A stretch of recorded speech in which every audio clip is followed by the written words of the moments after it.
तो hello everyone, शुरू करने वाला हूँ हमारा पहला क्वेश्चन जो जीएस पेपर वन से बिलोंग करता है।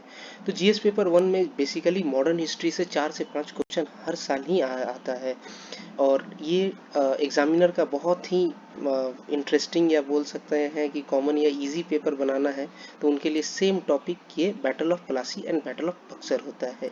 ये क्वेश्चन लिया गया है इनसाइट से, और हम लोग कोशिश करेंगे कि इनसाइट का जितना इंपॉर्टेंट सारा क्वेश्चन है इसे हर दिन एक एक क्वेश्चन करके कंप्लीट करें।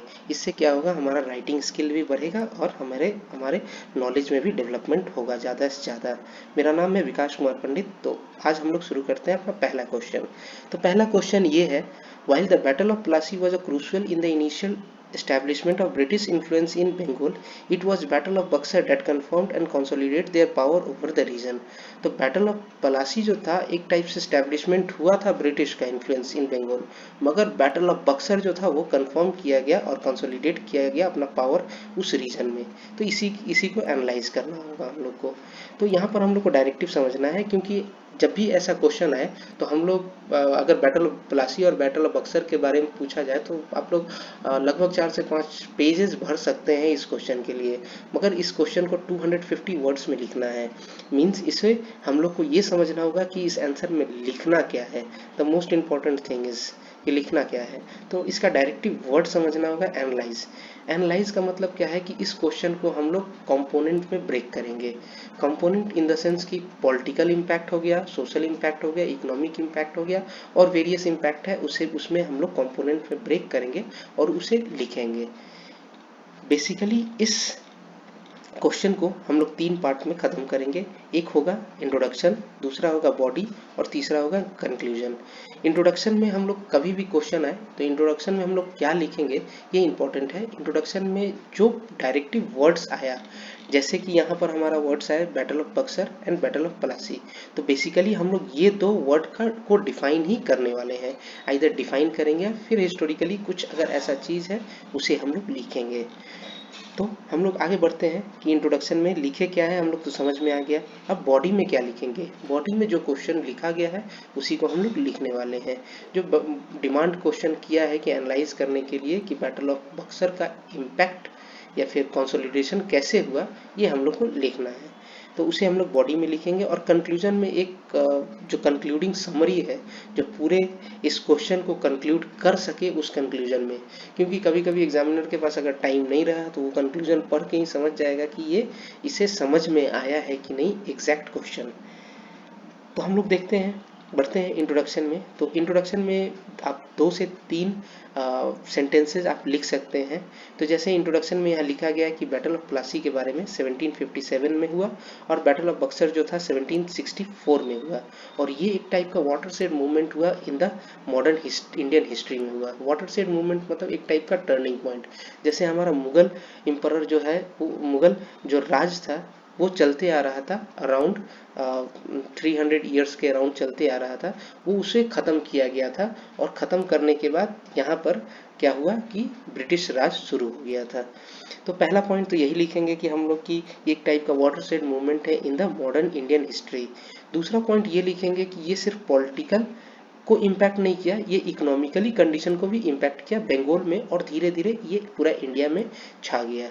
और इसे भी ये भी लिख सकते हैं, it mark the beginning end of the rise of British colonial rule in India.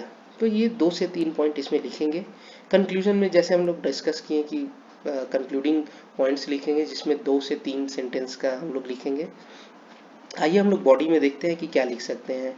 तो बैकग्राउंड टू बक्सर लिख सकते हैं इसमें, मगर ये इंपॉर्टेंट नहीं है, आप लिख भी सकते हैं इसे और नहीं भी लिख सकते हैं। तो अगर आप लिखते हैं तो हो सकता है आपको आधा एक नंबर जो है ना एक्स्ट्रा मिल सकता है।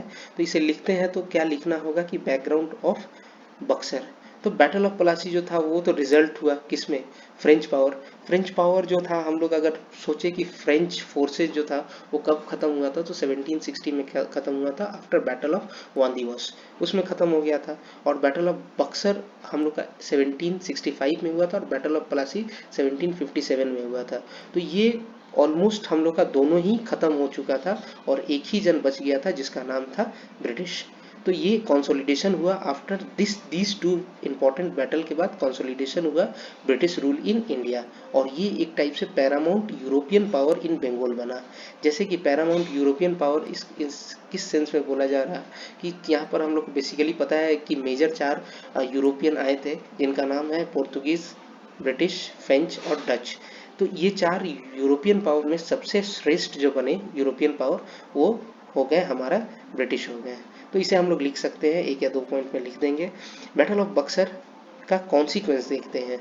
तो पहला चीज़ है कि defeat of great Mughal house, ठीक है। ये हम लोग का डिफीट हुआ मुगल हाउस का, जहाँ पर हम लोग का मुगल जो है यहाँ पर हार चुके थे। और उसके बाद क्या हुआ कि ट्रीटी ऑफ इलाहाबाद साइन हुआ। ट्रीटी ऑफ इलाहाबाद साइन हुआ था 1765 में, जहाँ पर ये लोग क्या करना शुरू किए, एक्सट्रैक्ट करना शुरू किए revenue from the eastern province of Bengal. तो पहला पॉइंट यहाँ शो कर रहा कि पावर शो कर रहा कि ग्रेट मुगल जो था उसे हरा दिया गया। दूसरा चीज शो कर रहा हम लोग का इकोनॉमिक कंडीशन या फिर इकोनॉमिक इम्पैक्ट, जिसमें ट्रीटी एक साइन हुआ जिसका नाम था ट्रीटी ऑफ इलाहाबाद। और इस ट्रीटी के बाद हम लोग का जो रेवेन्यू कलेक्शन हम बंगाल, बिहार, उड़ीसा में किया जाता था, उसको लेना शुरू कर दिया गया था ब्रिटिश के द्वारा। और इन द अदर सेंस में देखा जाए तो क्या ब्रिटिश काम करते थे जो लोगों के लिए, कॉमन लोगों के लिए? तो नहीं। तो ये पहला और दूसरा पॉइंट है। यहाँ पर ट्रीटी ऑफ इलाहाबाद साइन हुआ था 1765 में आफ्टर बैटल ऑफ बक्सर। अगर हम लोग रॉबर्ट क्लाइव के बारे में देखें तो ये एक टाइप का डुअल गवर्नमेंट चलाते थे, ठीक है, जहाँ पर कंपनी के पास रियल पावर था और रिस्पॉन्सिबिलिटी ऑफ एडमिनिस्ट्रेशन जो था ना नवाब के पास था।